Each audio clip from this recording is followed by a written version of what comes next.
us gon' make it out. Zion, Zion, only you remnant, only you remnant, only you remnant, only you remnant, only you remnant, only you remnant. When is my people gon' learn? If you don't come back, you gon' burn. We take it, the scriptures confirm. It's time for my people to return. Only you remnant, only you remnant, only you remnant, only you remnant, only you remnant, only you remnant. When is my people gon' learn? If you don't come back, you gon' burn. We take it, the scriptures confirm. It's time for my people to return. Only a remnant. We at the end and we feeling it. We the sand of the sea, but a remnant. Shall return to the word when they hearing it. We the sons of Israel. Our word will never fail. Baptizing in Jacob's well. Holy Spirit ain't playing for real. Will you get protected? He's sending them plagues. I'm trying to make sure that he's sitting raid. All in my life, all in my head, all in my walk, all in my legs. Look at that blood. You walking dead. Walk as he walk, we should live what it say. Only a remedy gonna be spared. Only a remedy gonna be spared. Abba gon' get us out of these countries. Abba son, let me see who really want me. Forsaking our houses, forsaking our money. We got that signal from heaven, he coming. Drinking his cup, nobody running. Flesh getting weak, but the spirit is gunning. We see the prophecy, we know he coming. We see the prophecy, we know he coming. But it's only a remedy. Only you remnant, only you remnant, only you remnant, only you remnant, only you remnant. When is my people gon' learn? If you don't come back, you gon' burn. We take it, the scriptures confirm. It's time for my people to return. Only you remnant, only you remnant, only you remnant, only you remnant, only you remnant, only you remnant. People gon' learn. If you don't come back, you gon' burn. We take it, the scriptures confirm. It's time for my people to return.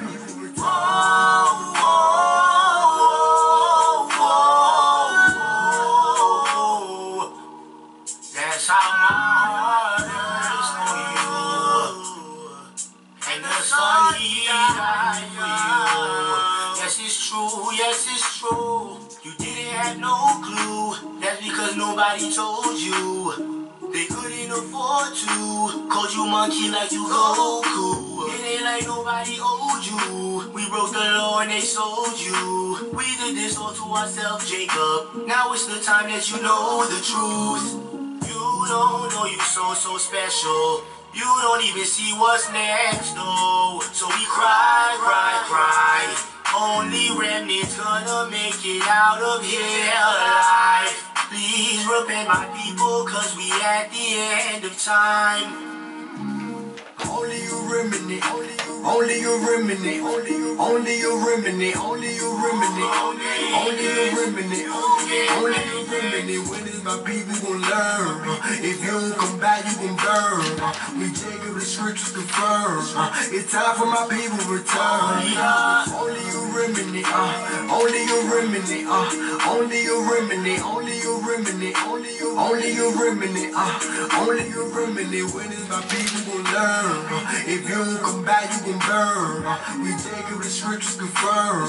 It's time for my people to return. It's time for my people to return.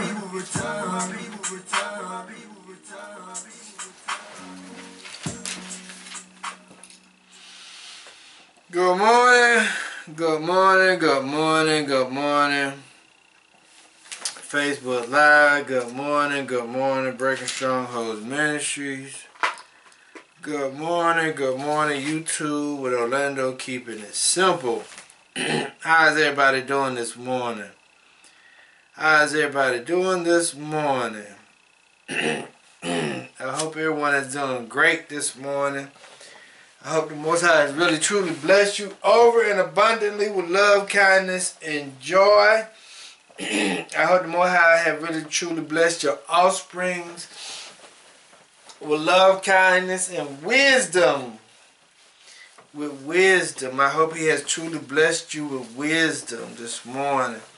I hope he really truly have this week, not necessarily just this morning, but this week. I really truly hope he has. You know,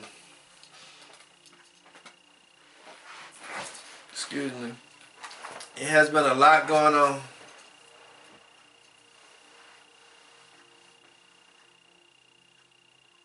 It has been a lot going on this week. There has been a lot going on in the last couple of days. It really truly have. You know, I hope you all have been truly listening and looking at the news. I hope you all really truly have really been looking at the news and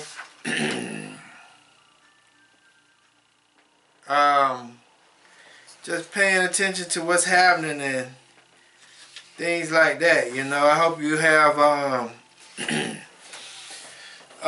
truly been understanding what's going on in the news with the banks.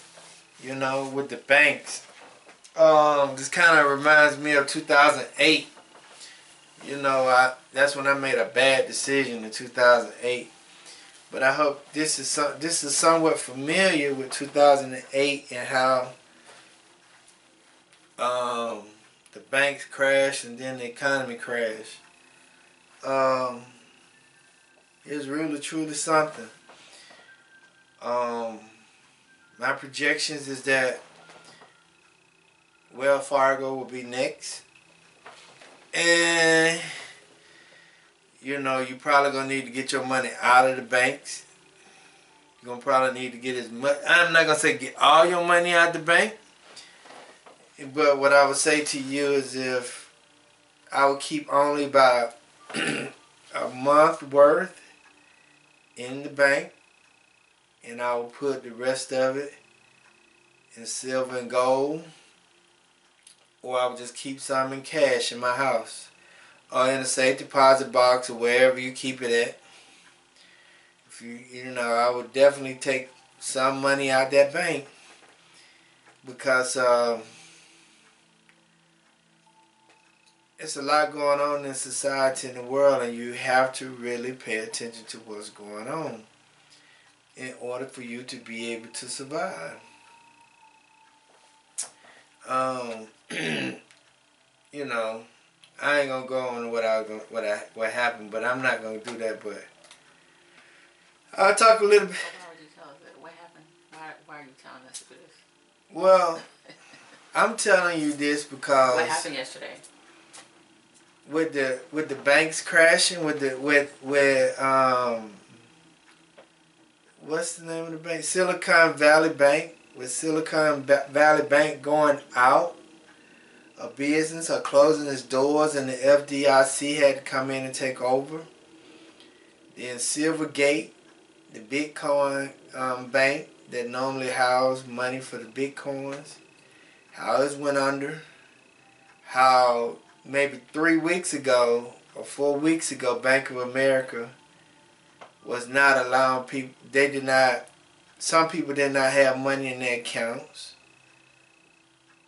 till a couple of days later. And then, like yesterday, Wells Fargo had the same thing happen to their accounts. And you know, when you look at Bank of America financial statements and you look at Wells Fargo banking statements, financial statements, Wells Fargo financial statements look much worse than Silicon Valley banking statements. When you compare the two, it seems like Wells Fargo should have been out of business a long time ago because their financial statements don't look nearly as bad as Silicon Valley banking statement or financial statements. So when you can compare the two, you'll see that Wells Fargo is in a worse condition than Silicon Valley. But Silicon Valley is also connected to cryptocurrency. or Bitcoin. And see, you have to look at all of this stuff and see how everybody is trying to go to digital currency. And Bitcoin has a big impact on digital currency. And the United States has to do something with Bitcoin, or the world has to do, the world financial systems has to do something with Bitcoin, because Bitcoin is the rival to all the digital currencies that's out here. Bitcoin is the biggest digital currency out here. So what they did was they attacked their rival, which is Bitcoin. So Silvergates went out of business because everybody was doing a quote-unquote bank run, which means everybody was trying to take their money out of the bank. And it's going to continue to happen, because it's going to be like a trickle-down effect, because what they're trying to do is move the system off of fiat currency, which is backed by nothing, and they're going to move it to digital currency, which is a more controlled currency, meaning that they can be able to watch everything and everything that you do. They can watch what you spend, how you spend it, the time that you spend it, where you spend it at, and the amount that you spend. And when they shifted to digital currency, that means that if they say hey, you, Orlando, we don't want you to buy such and such item, because they have moved it out of fiat currency and they moved it to digital currency, they can say, we don't want you to buy that. So we're going to shut your stuff down so that you cannot be able to buy this type of product. It's just like, hypothetically, what happened yesterday with Wells Fargo. Because Wells Fargo said they had a glitch in the system that's actually like controlling your finances to a certain extent. They're controlling your finances to how money come in and go out of your account. Because the bank has so much control of your finances now, they dictate to you how you can access it, because everybody has been programmed to use that debit card. They have over time been slowly but surely programming us to use that debit card and get rid of cash. And they always use, if they want to they want to send you, or they want to try to change society, they will always use convenience as a way of shifting society. Oh, this is for convenience. Oh, this is for convenience. And oh, this is for convenience. Even when you say, okay, yes, it's great for convenience, but you're actually enslaving yourself to a more advanced system. And that's what people have done. Throughout time, we have gotten away from cash or fiat currency in the hand and start using Apple Pay, Google Pay, whatever, all this other stuff, Cash App, whatever it is, Zelle. They have slowly but surely shifted us out of using fiat currency and start using us to go into central bank digital currency, which is, okay, only thing I got to do is hit my Apple Pay. Only thing I got to do is hit my debit card. The only thing I got to do is do that. And we have been slowly but surely losing our grip in our Apple phone, Apple Pay. We've been slowly but surely losing control of our spending, because if they want to shut the system down and control you, the only thing they got to do is just say, hey, the system down. You don't have no more money in the bank. That's good, thank you. And it ain't nothing that you really can do about it. Because most people rely on the banking system, not realizing that when you put your money in the bank, you know, that's considered to be no longer your money until you go and withdraw that money back out of the bank. It's just like the bank is considered to be a debtor to you, because you basically are lending the bank your money to use it to invest into the market so that you can make money and they can make money off your money. That's what basically is happening. That's why they say, oh, we'll give you a 2.5 interest rate or a 4.5 interest rate on a savings or checking account, because what you're doing is you rendered them your money, or you gave them your money so that they can use it to whatever they want, whatever capacity they want to use it to, for them and you to make money. So that at that point in time, that's no longer your money. That's the bank money to utilize it to the best of their abilities. For you to make that 3 to 4% and for them to make whatever they're going to make. So if we look at it over time, we have really lost our way because of the word convenience. And so when you look at it from this point, everybody's doing a quote-unquote bank run. Bank run is considered everybody's trying to take their money out of the bank so they won't lose it, because they see that the banks are failing. And the only amount of money that is secured in a bank is only $250,000. So whoever has more than $250,000 in a banking account, say if you have $300,000 in a bank account and the bank closed, like Silicon Valley Bank, the likelihood of you getting that $50,000 back is not high. The only amount of money that you probably will get back for surety is $250,000. But if you do get that $50,000 back, it's going to be over a duration of time. It's going to be over a long period of time. Or what they may say to you is,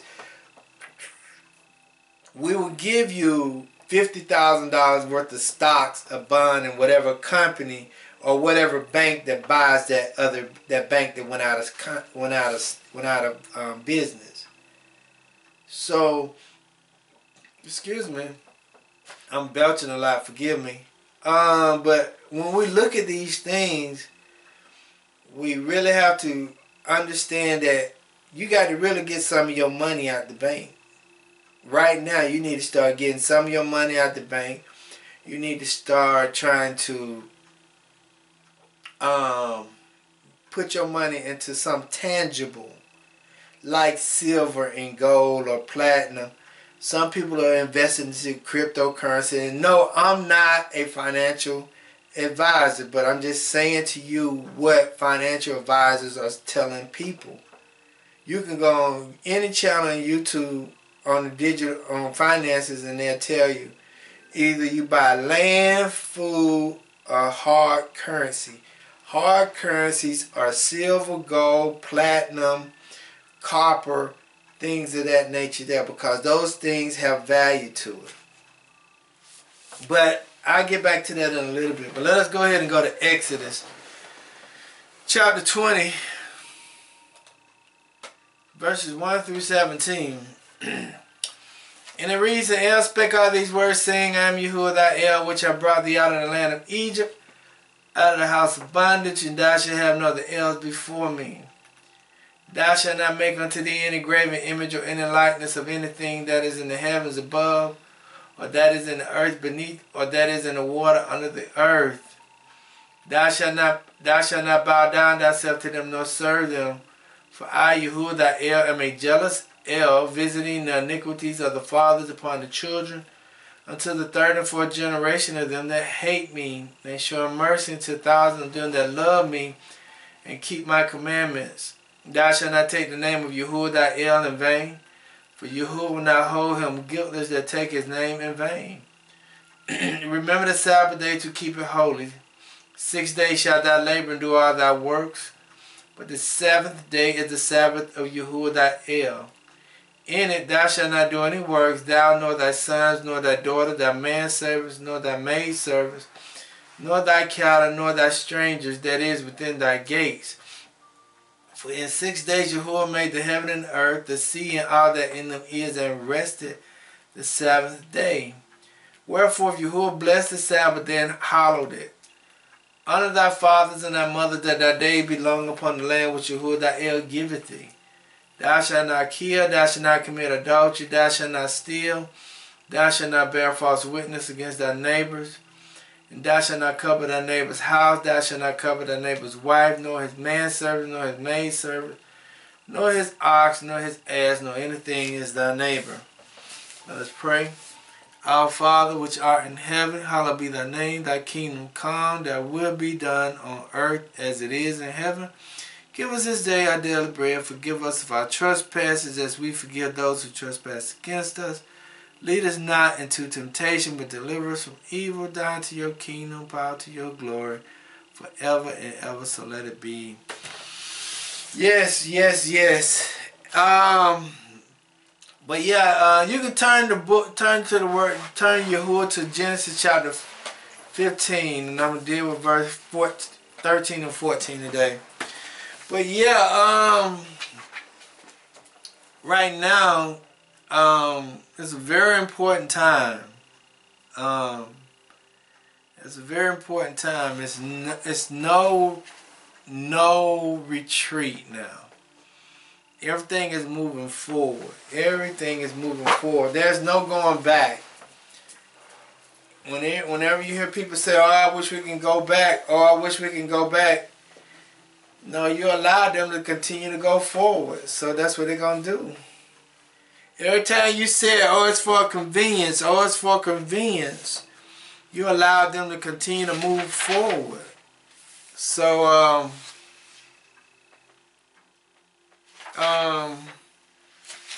let me go ahead and read Genesis chapter 15 and 13 and 14, and then we're going to go with it. And he said unto Abram, know of a surety that thy seed shall be a stranger in a land that is not theirs, and shall serve them, and they shall afflict them 400 years. And also that nation whom they shall serve will I judge, and afterwards shall they come out with great substance. Let me do me a favor. Let me do something else. I'm gonna come out of the Septuagint. I'm gonna read the Septuagint because in the King James is missing one of them in the Septuagint. In King James it's missing some, but in the Septuagint it's kind of different but very similar. In the Septuagint in Genesis chapter 15 verse 13, and it reads, and it was said to Abram, thou shalt surely know that thy seed shall be a sojourner in a land not theirs, and they shall enslave them. Listen to that. They shall enslave them and afflict them and humble them 400 years. It's a difference. They shall enslave them, inflict them, and humble them 400 years. And the nation whom they shall serve I will judge, and afterwards they shall go forth hither with much property. With much property. The word humble means to be brought low. Okay, yes. The word humble means to be brought low, opposed to high or lofty. The word humble means low, opposed to lofty or great, means not magnificent, as a humble cottage. Humble means lowly, modest, meek, submissive, opposed to proud, haughty, arrogant, or assuming. Humble means to crush, to break, or subdue. Listen to that. Listen to that. The word humble means to crush, to break, to subdue, to bring low. That's what it means. To make humble or lowly in mind. To abase the proud of, to reduce arrogance or self-dependence. Did you hear that? Did you hear that? Humble means to reduce arrogance and self-independence. To give a low opinion of one's moral worth. To make meek or submissive to the divine will. But it says to make humble or lowly in mind, to abase the proud, or to reduce arrogance and self-dependence. Okay. Also, the key verse, both of them, I'm just going to use both of them today. The title of the text is It Has Started. It has started. It has started. I'm going to use two more other words. Reverence. Reverence means fear mingled with respect and esteem. Honor. Holy object. It's a 13th century word. Reverence means fear mingled with respect and esteem. It means honor. Excuse me. I can't help it. Okay. 13th century. Also, worship means excellent of character, dignity, worthy.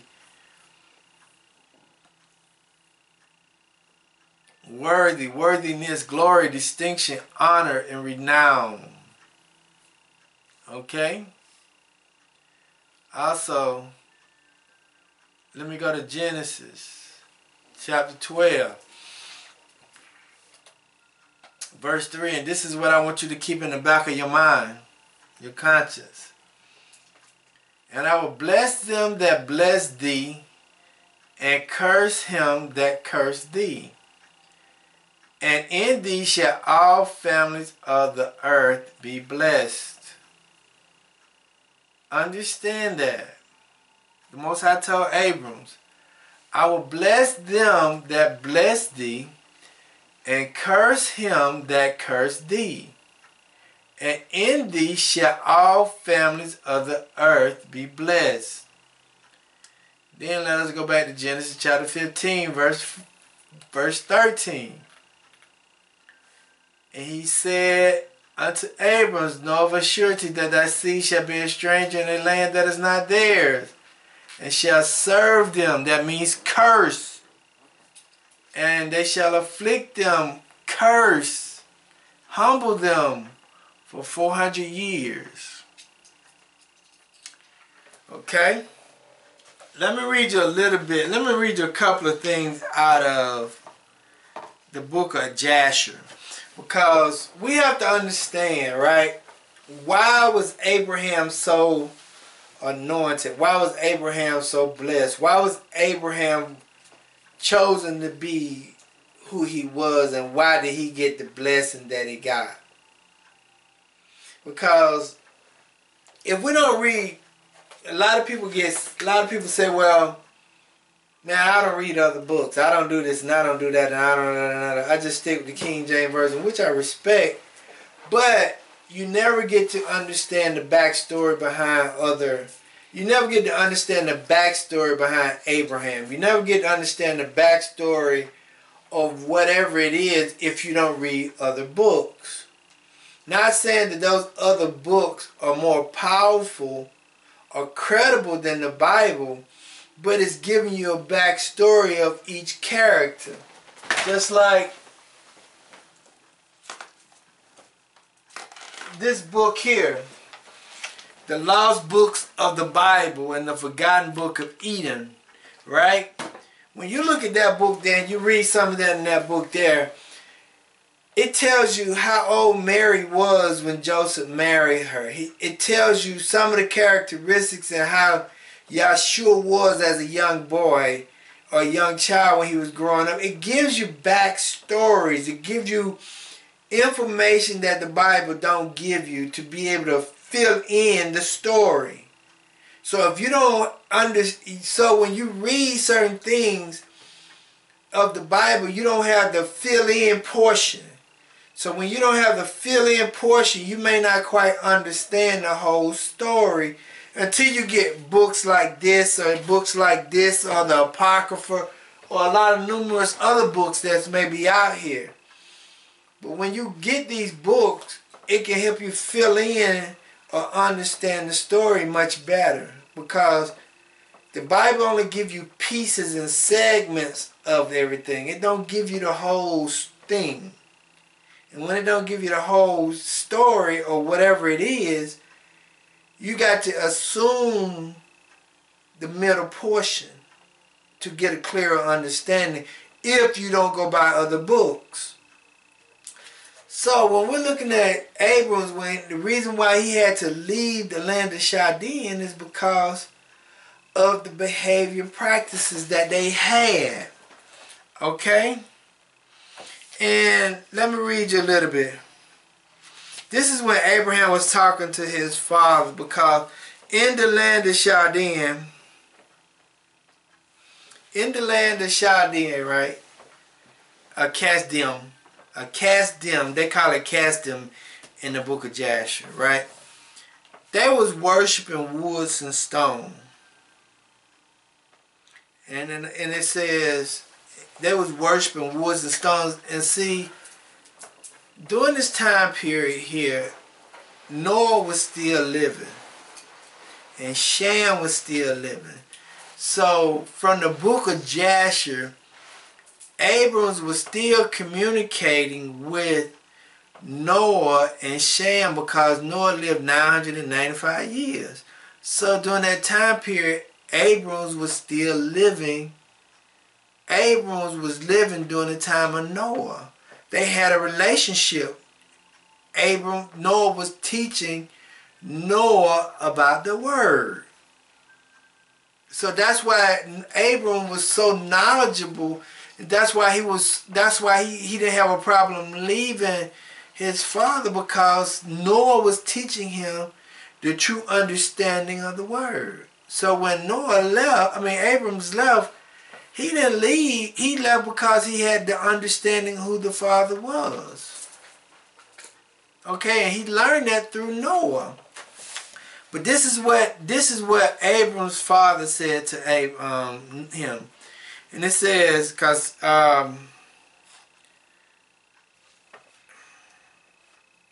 this is what it says. This in the book of Jasher, what chapter? This in the book of Jasher, chapter 11, verse 41. And I'm going to read a couple of verses down. Okay? And then it says, terror, anger, that's Abram's father. Terror, anger was kindled against his son Abram when he spoke this. And Terah said to Abram, his son, in his anger, what is this tale that thou hast told? Thou speakest lie to me. Then this is what Abram's father said to Abram. Is there in these gods spirits, souls, and powers to do all thou hast told me? Are they not wood and stone? And have I not myself made them? And can thou speak such lies, saying that the large God that was with them smote them? It is thou that did place the hatchet in his hand, and then saith he smote them all. Because what had happened was, Abraham's father had made 12 statues. And he made 12 statues and put them for each month, right? And then when he put them for each month, Abram would go challenge his father and say, Father, why are you worshiping these things that cannot see, cannot walk, cannot talk, cannot save you from your enemies? Why are you doing all these things? Because Abram was challenging his father's thought process. Abram was challenging his father's intellect at the time. And then Abram's father said, this is because what happened was Abram went in there and destroyed all of the statues because he knew there was nothing but idol worship. There was nothing but idol worship. That's all it was. They was practicing idolatry in the time of the land of Chaldeans, or the casting. Okay, and then it says in verse 43, because Abram was talking to his father, and Abram answered his father and said to him, how can thou then serve these idols in whom there is no power to do anything? Can those idols in which thou trust deliver thee? Can they hear the prayer? Can they hear thy prayers when thou call upon them? Can they deliver thee from the hands of thy enemies? Or will they fight thy battles for thee against thy enemies? That thou shouldst serve wood and stone, which neither speak nor hear? This is the conversation that Abram was having with his father.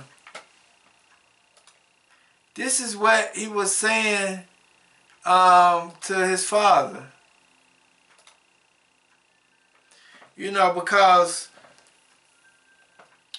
Abram was really challenging his father because of the education that he got from Noah and Shem. And it says in verse 44, and now surely it is not good for thee nor for the sons of men that are connected with thee to do these things. Are you so silly, so foolish, or so short of understanding that you will serve wood and stone and do after this manner? And see, when I was doing that this morning, right, when I was studying this morning, right, when I was studying this morning, the Most High put on something on my spirit. He was talking about, I was studying this morning, and I said, and the question, the Most High came to me and said, can money be a God? Can money be a God? Are we somewhat in the same time period as Abraham and his father, where we're worshiping wood and stone? But also, are we worshiping the fiat currency, which is money? Money can't hear, money can't walk, money can't see. But everybody's chasing after that money as if that money can, quote unquote, deliver them out of the hands of the enemies. Let yourself be so sick on your deathbed. See who you call on. Will you call on that money that you worship? Because worship means excellence of character, dignity, worthiness of glory, distinction, honor. We honor that money that we have. We love that money that we have. Because it says that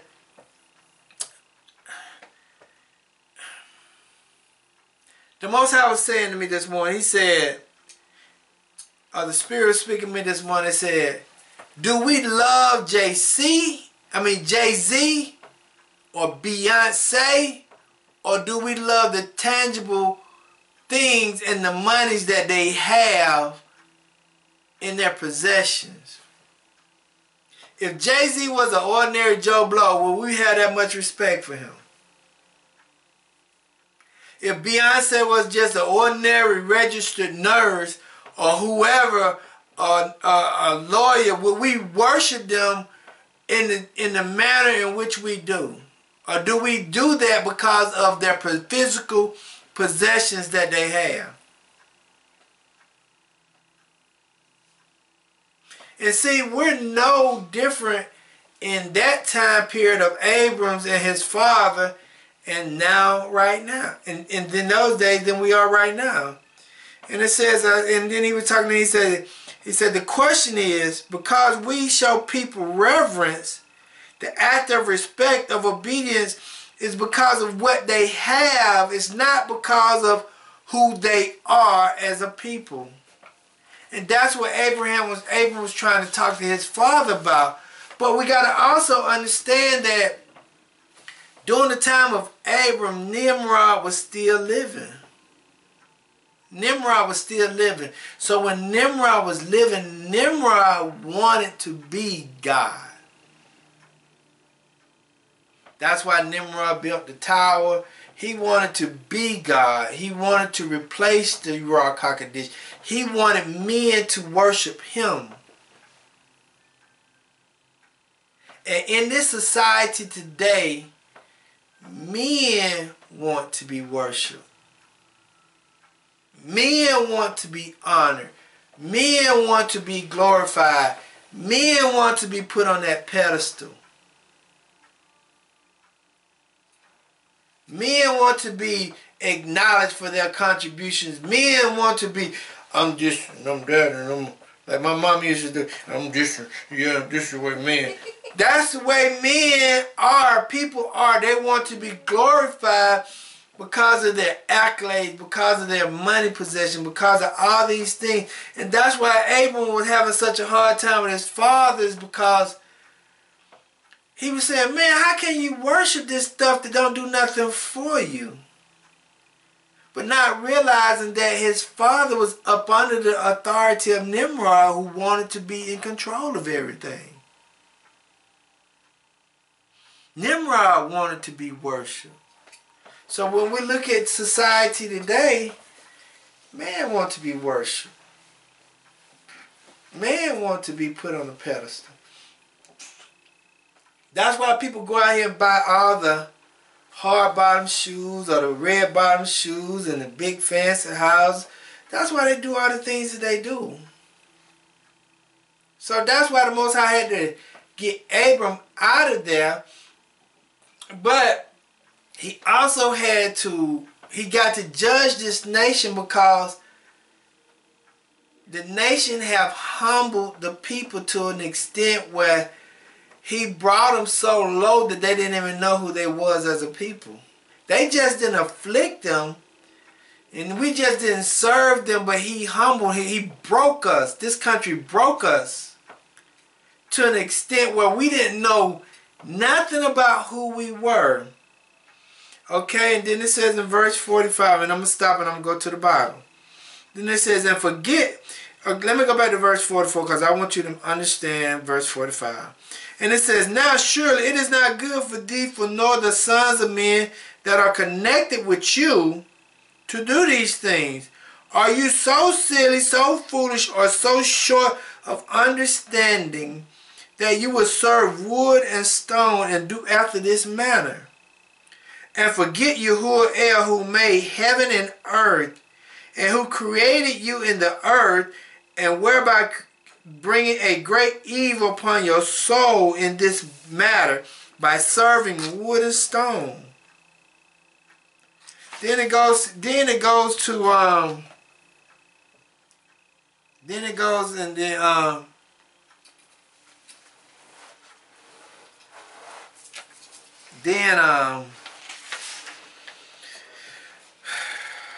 where is it?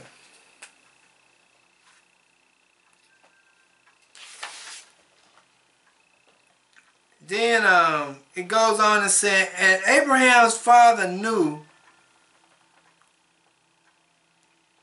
Abraham's father knew that these things did not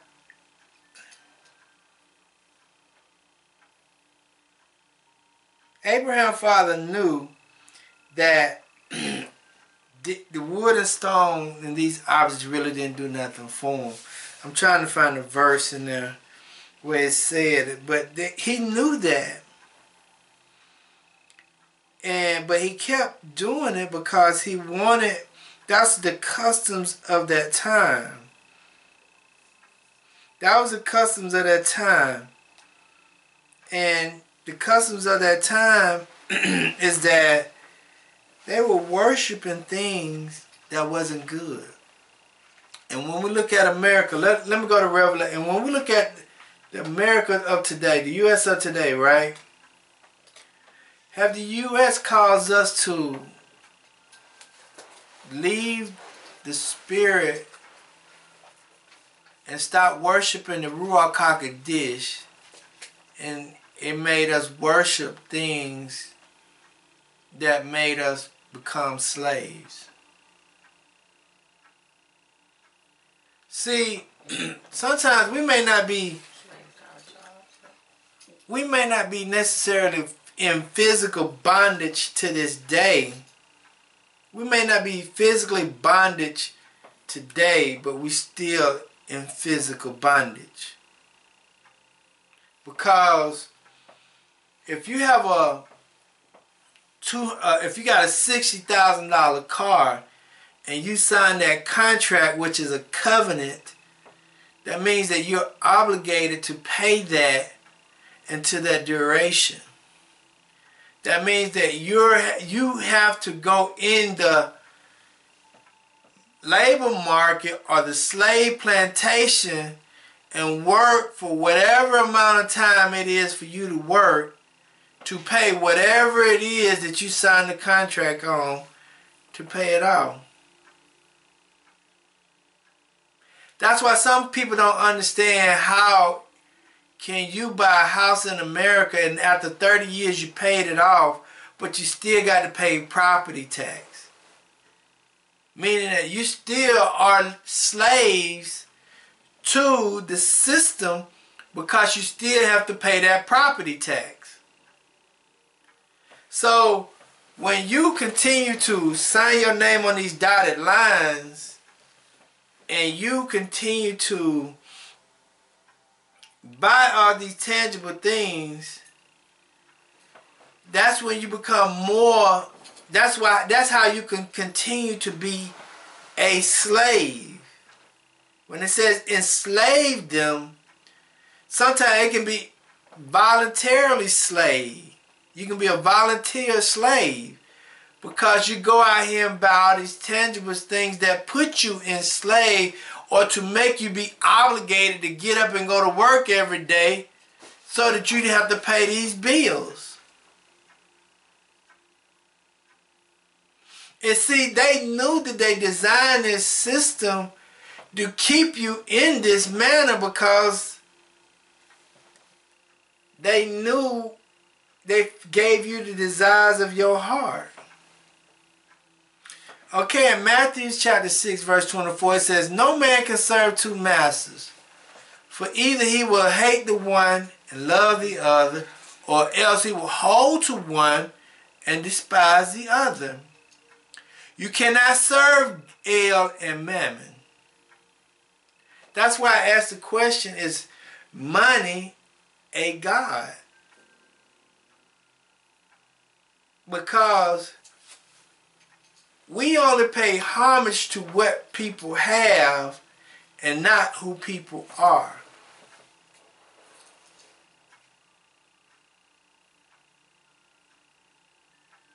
So when it says in Genesis chapter 15 verse 13 verse 13, and it says, "And it was said to Abram that thou shalt thou shalt surely know that in thy seed shall be a sojourner in a land that is not theirs, and they shall enslave them." The enslavement can be forced enslavement, it can be volunteer enslavement. Afflict them mean punish. And man humbled them 400 years. Means to bring them low in spirit.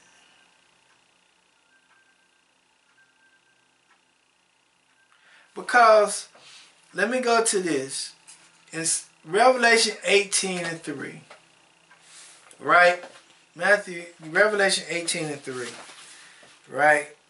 And I'll be getting ready to start in a second. But Matthew 18:3, and it reads, "For all nations have drunk of the wine of the wrath of her fornications."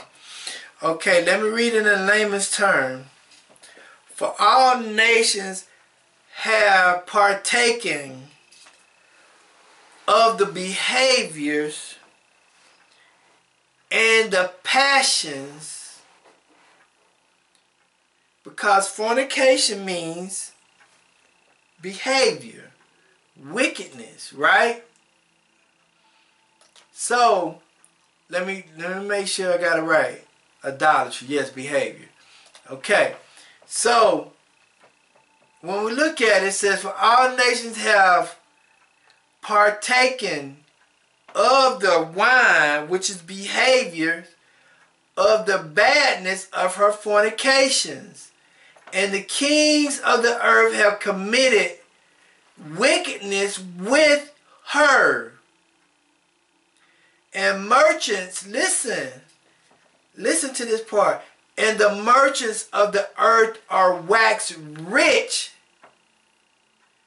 through the abundance of her delicacies." The abundance means abilities.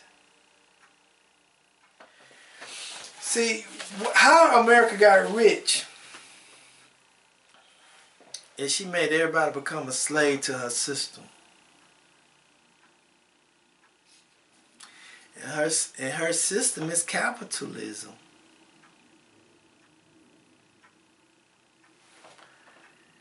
Her system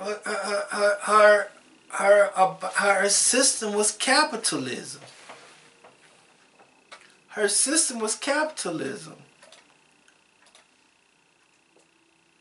Her system was capitalism.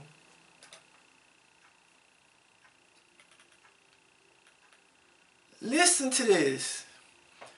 In Exodus chapter 1. Listen to this in Exodus chapter 1 verse 9. The reason why Pharaoh didn't really want the children of Israel to leave Egypt. "And he said unto his people, Behold, the people of the children of Israel are more and mightier than we. Come on, let us deal wisely with them, lest they multiply, and it come to pass that when they're falling out any war, they join also unto our enemies and fight against us, and so get them up out of the land. Therefore, they did set out their taskmasters to afflict them with their burdens. And they built for Pharaoh treasures, cities, Pithom and Ramses." So what I'm saying is, the reason why Pharaoh never wanted the children of Israel to leave Egypt is because Pharaoh wanted to continue to benefit off the children of Israel.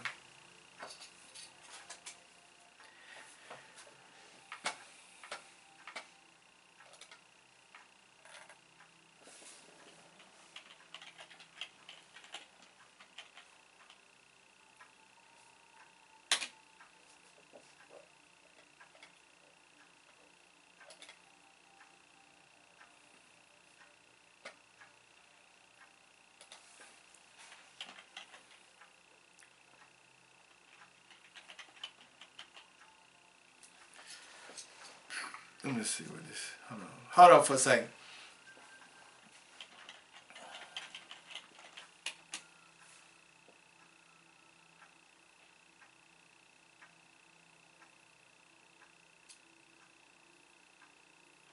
Listen to what capitalism is.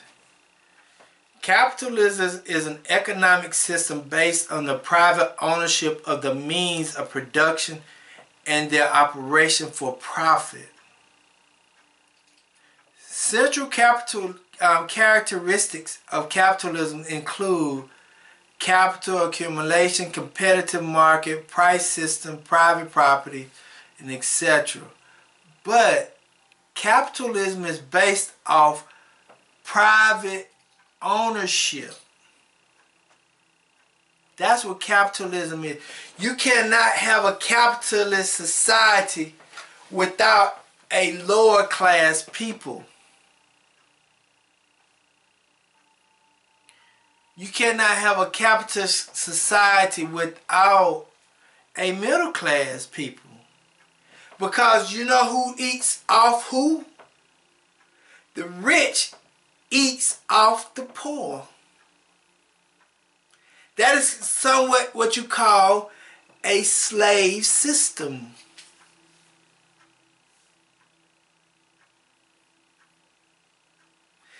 The rich eats off the middle class. That is what you call a slave system. Because everybody is going out to work for the rich.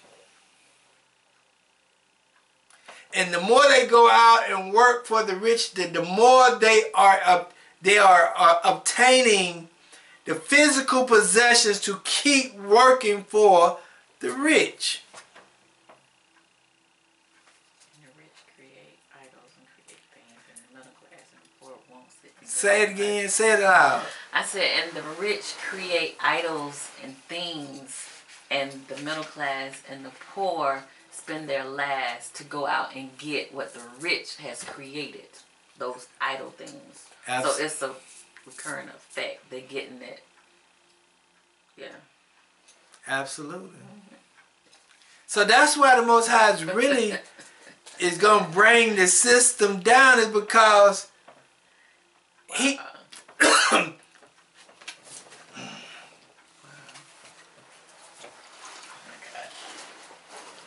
Everybody's chasing after that dollar bill. Yeah, but they create. But they created it for us to go out and chase it. The afflict part means punishment, the injustice of it. But the Most High is upset because these people intentionally put all these obstacles in our way and made us worship the things that that we worship. So that's why Abrams had to leave out of the land of Chaldeans, or the Castan, because they was idol worshippers. That's why he destroyed the city. That's why he destroyed Egypt. That's why he destroyed Babylon. That's why he's going to destroy this Babylon system, because it's pushing people away from the spirit, the Ruach HaKodesh, and making them be more worshiping of wood and stone. There's no difference than what's going on today than it was back then. But some of us really can't see it because we're so entangled in that web. Because if you look behind the dollar bill, right? I don't have no cash on me. But if you look on the back of the dollar bill, no, you don't have to get one. If you look on the back of the dollar bill, it's a web. It's everything caught in it. Yep. On the back of the dollar bill, the design of the dollar bill is a web. And the web is something that they entangle. That's how a spider catches its prey. That's how the spider catches its prey. So, that's how this governmental system have caught you in this system.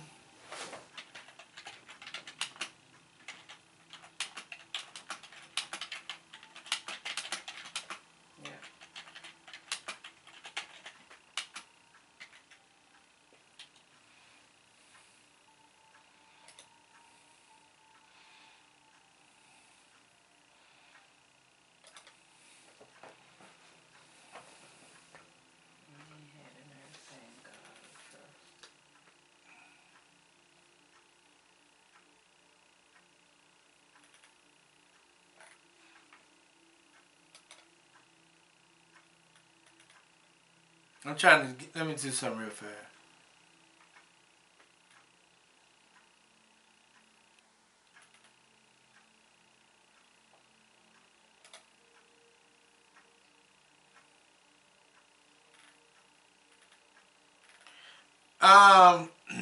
Some of us, some of them may not, because it is considered to be a quote-unquote conspiracy theory. Most people will not talk about it because they don't want it to look as if it's a conspiracy theory. But when you look at the spider web on the back of a dollar bill, is basically what a spider uses to catch its prey. That's how we are caught up in the system, through the money. But let us go ahead and go back to Genesis chapter 15 verse 13.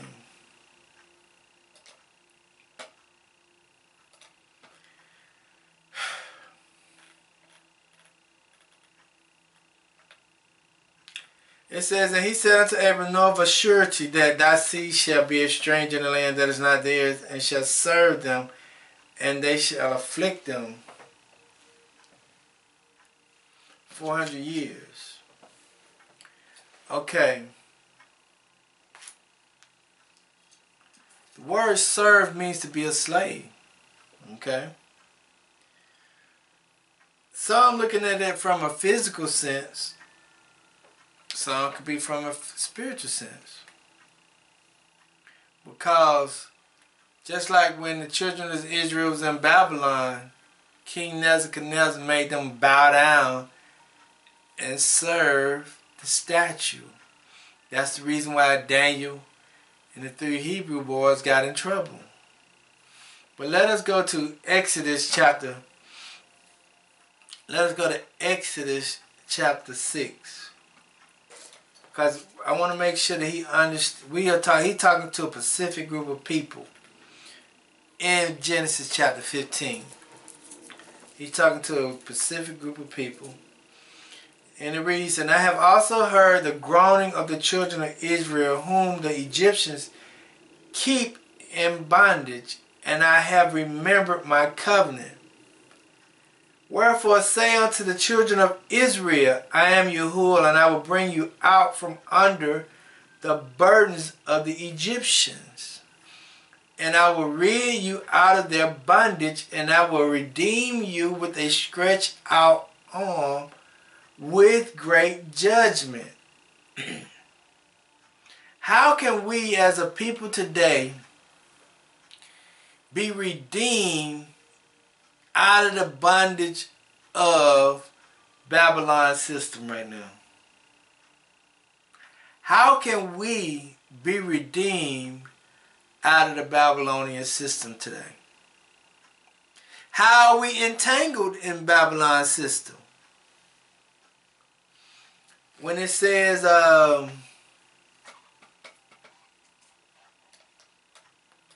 Revelation 18:4, it says, I heard another voice from heaven saying, come out of her, my people, that you be not partakers of her sin, and that ye receive not of her plagues. Come out of her, my people. Come out of her financial institutions.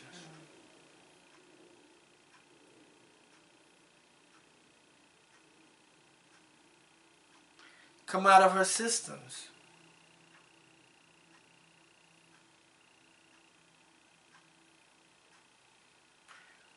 If you come out of her financial institutions, you'll not be a part of the slave system that she got for you.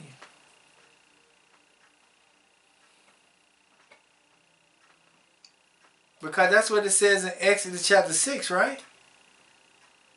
Verse 5. And I've also heard the groaning of the children of Israel. We're complaining every day that we got to get up and go to work. We're complaining every day that we got to deal with these people on these plantations. We complaining every day that we just don't make enough money to pay our bill. What does JOB mean? Just over broke. Enough to keep you going back every day. We're complaining. We're groaning. That means complaining. Every day that we got to go into this Babylonian system just to make an ends meet, and that ain't the way the Most High made it to be.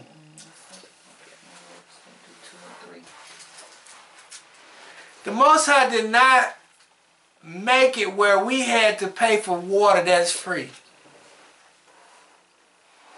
They have contaminated the water so bad that now we got to buy quote-unquote purified water or filters for the water that we pay for that is free. We got to pay for that because they don't contaminated it so much that we got to go buy something to keep it clean just so we can drink it.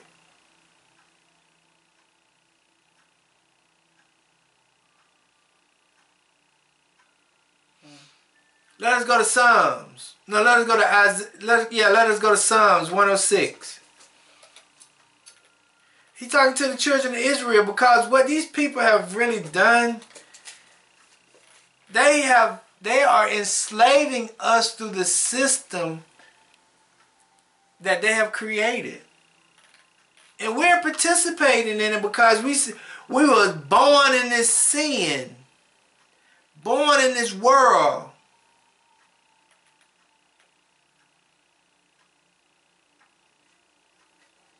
See, you don't think that the Most High is upset because the system that has been created? And I can tell you some stuff where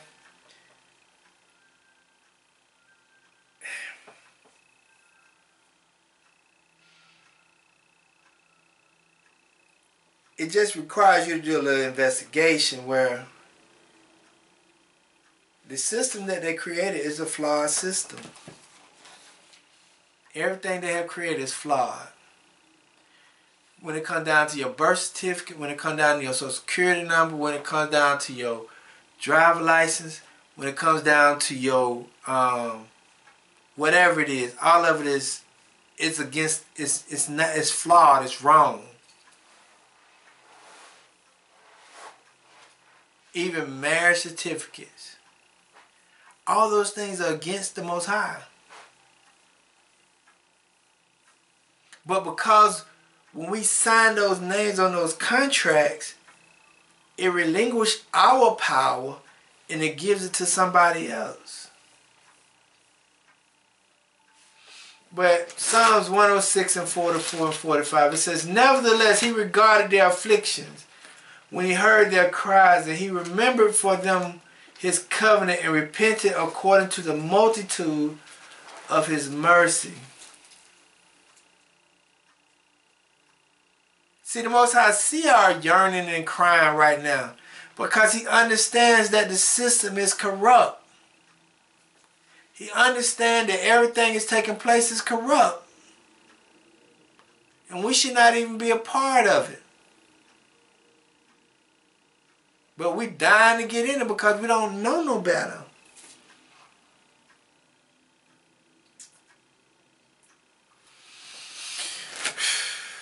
Isaiah 63 and 9.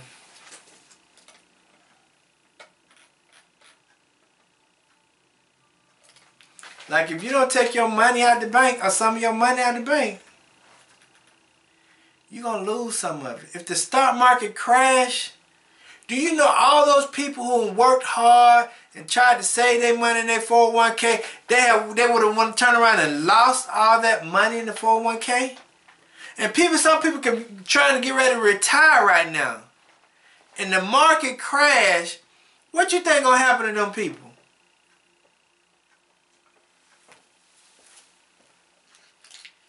Let the market crash in the next couple of weeks and it affects people 401k who may be having 3 or 4, 5, 6 years to retire and they got over 10 to 20, $100 to $200,000 in those accounts. How you think those people gonna feel? Isaiah 63:9. In all their affliction he was afflicted, and the angels of his presence saved them. In his love and in his pity he redeemed them and bare them, and he carried them all the days of old. See, right now the Most High hear our cries because he understands the system is unjust. Some people got to pay a more higher interest rate than others. Some people can get a better car loan or home loan than somebody else. And it's based on color.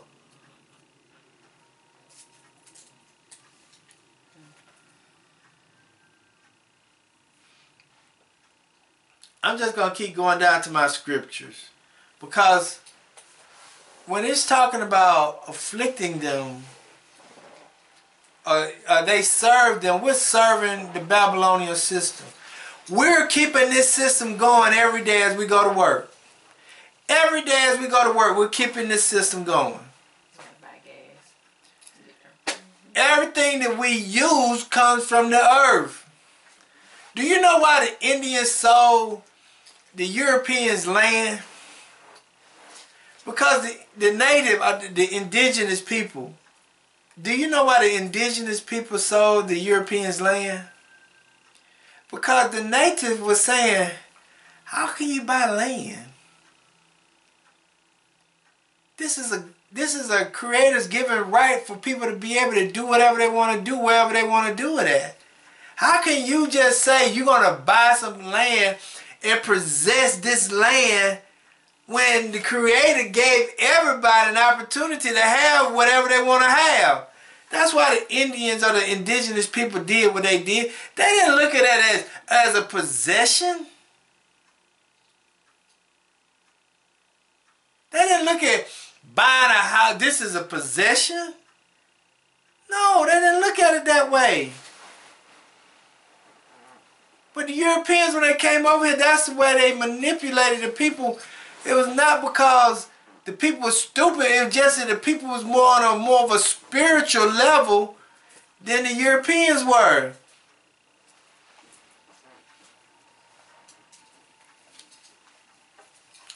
So when we're dealing with the word judgment in Genesis 15 and 13, when he said, the first part is the nation of Israel. The second part is the judgment. The reason why he's judging them is because it just wasn't a physical bondage. It was also a mental bondage and how they treated the people. Because Psalms 83, right?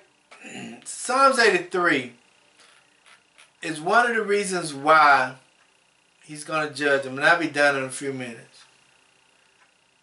Because I started 11:30. Okay. Psalms 83 is very important to Genesis. Because when it says to humble, it means to bring low. It means that you don't know who you are.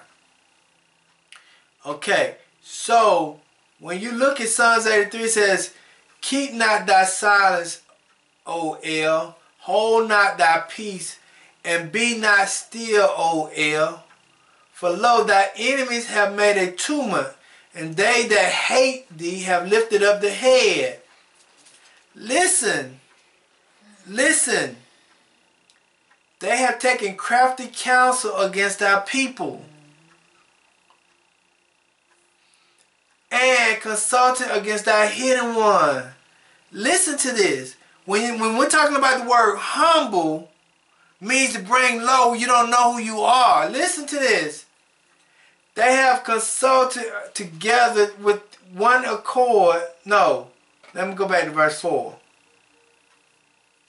They have said, come, let us cut them off from being a nation, that the name of Israel may be no more in remembrance.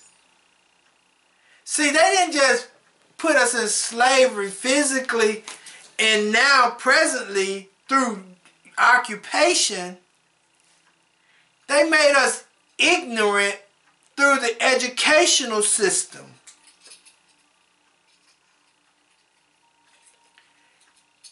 I say 90% of the information that they teach our kids in these schools is miseducation. The reason why our kids don't like going to school because they can't relate to none of the information that's being taught in the school system. They don't have no connection to it. So when it says in Psalm 83:4, it says, and they have said, come and let us cut them off from being a nation. That means that you cutting them off from their whole heritage, their history, their customs, their nationality, their everything. It's not just one thing, it's everything. That the name of Israel may be no more in remembrance, for they have consulted together with one consent. They are confederate against thee. That's why we are humble. Because when people know who they are, they have pride. They have pride in who they are. They are proud to be somebody. They have a self-confidence in themselves. But when you humble somebody, it's like, oh no, oh no, oh no. That person is broke. That person is broke. These people don't even know nothing.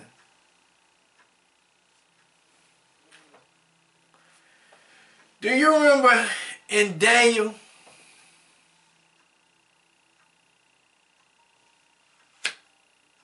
Do you remember in Daniel?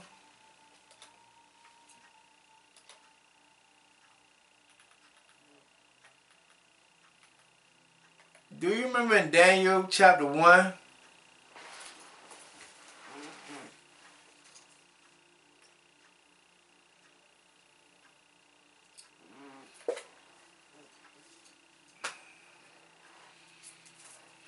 Go to verse 7.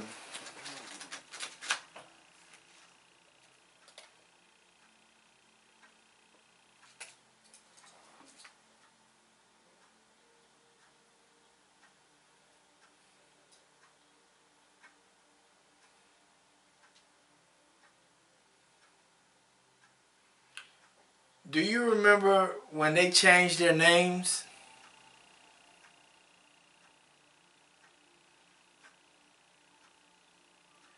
Listen to this.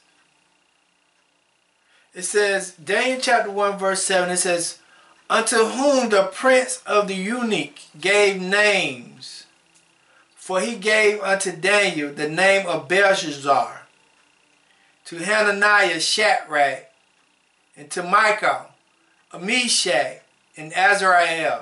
No. Azariah, Abednego. They changed their names in the land of Babylon. Why? Because he didn't want them to have no connections to who they are. What do you think the United States did to us? If my bloodline is Cherokee Indian, and the Cherokees have been here for over 500 years, what make you think that I'm an African American? But they put that name in there just like the eunuch changed Daniel's name. They changed my name. They changed everybody's name.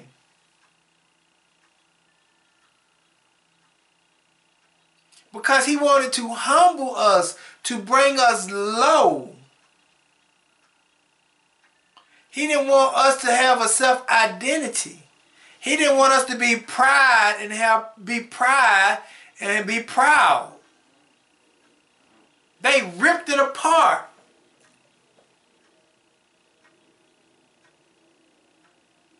So when you hear people say I'm African American, basically they're telling you I don't really know who I am. I don't know my heritage. I don't know my lineage. I don't know where I came from, even though some of my people in my family are Cherokee Indians. And the Cherokee Indians been here for over 500 years. But I still came from Africa. That's an oxymoron. I don't comprehend that. So because of what they did and how they did to us, because everything that they got, we got to get it back. Because that's judgment. That's fair judgment. That's fair judgment. Just like, let's go to Exodus chapter 12. Verse 35. I'm about done.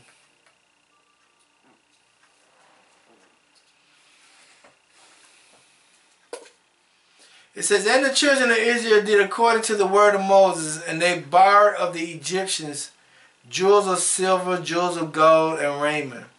And Yahuwah gave the people favor in the sight of the Egyptians, so that they lent unto them such things as they required, and they spoiled the Egyptians.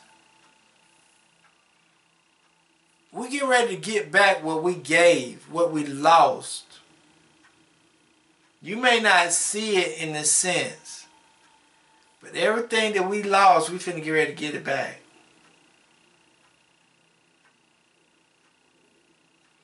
Because the Most High is not, He's not allowing it to continue on no more. He's going to break the system that broke us.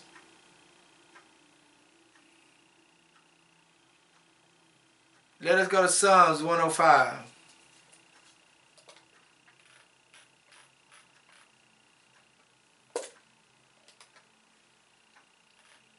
Psalms 105 and 37.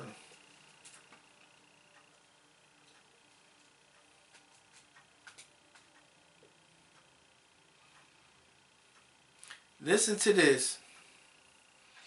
And he brought them forth also with silver and gold, and there was not one feeble person among their tribe.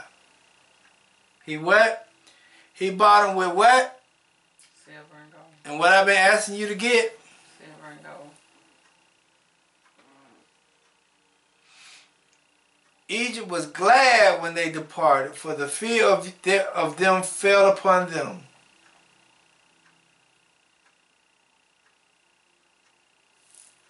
See, a lot of the times, in closing, I know I did a little talking today, but a lot of the times,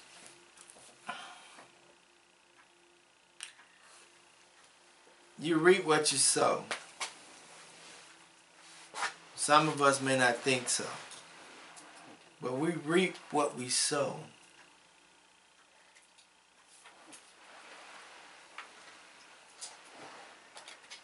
And that's the thing about it.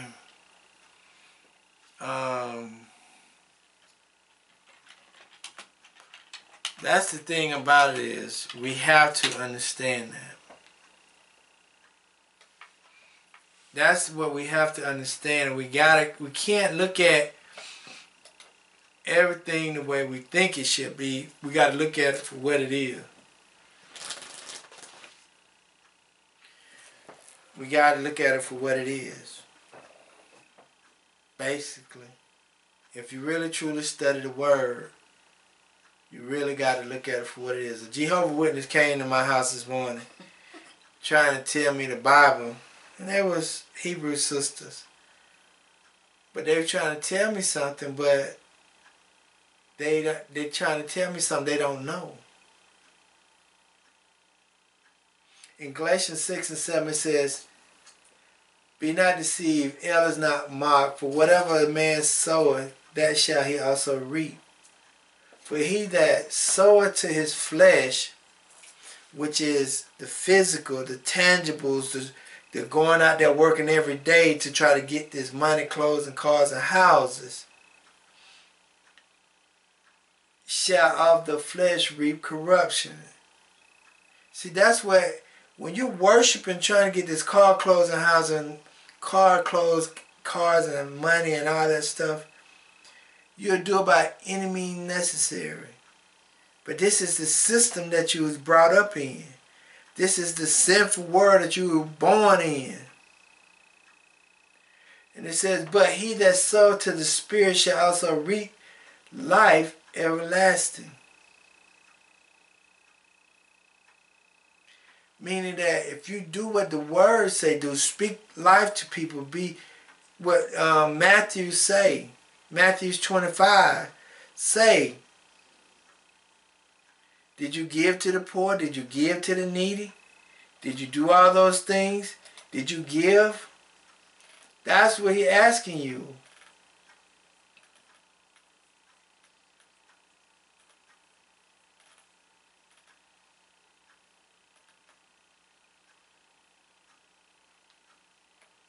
It says in Matthew chapter 25,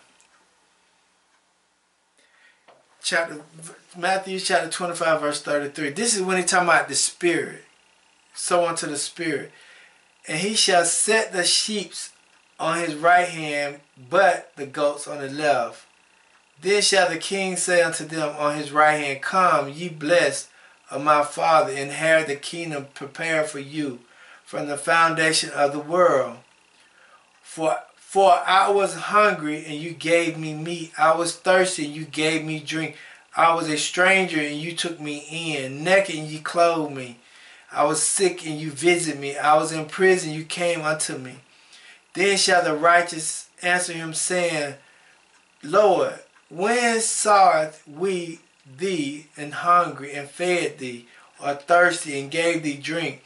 When saw we thee a stranger, and took thee in, or naked, and clothed thee? Listen. Or when saw we thee sick, or in prison, and came unto thee? Listen. And the king shall answer and say unto them, verily I say unto you, insomuch as ye have done it unto one of the least of these, my brethren, ye have done it unto me. That's what it means by sow unto the Spirit, you shall have everlasting life. When you give to other people. But this country here ain't been giving no other people. So, the title of the text today is, it has started. It's been started, but it's really truly have started. You have bad water in Michigan. You have bad water in Mississippi. You have bad water all over the countries. You have over 75 food processing plants being broken. You got 2 of the big major banks, 16 in the top 16 major banks just crashed. In Mississippi, they just brought back the Jim Crow laws. In Tennessee, they tried to implement lynching. In South Carolina, they tried to implement death by firing squad. Down there in Florida, they trying to take away quote-unquote black history out of the history books and don't teach it. They're doing the same thing in Texas. Judgment has started. It's written all over it.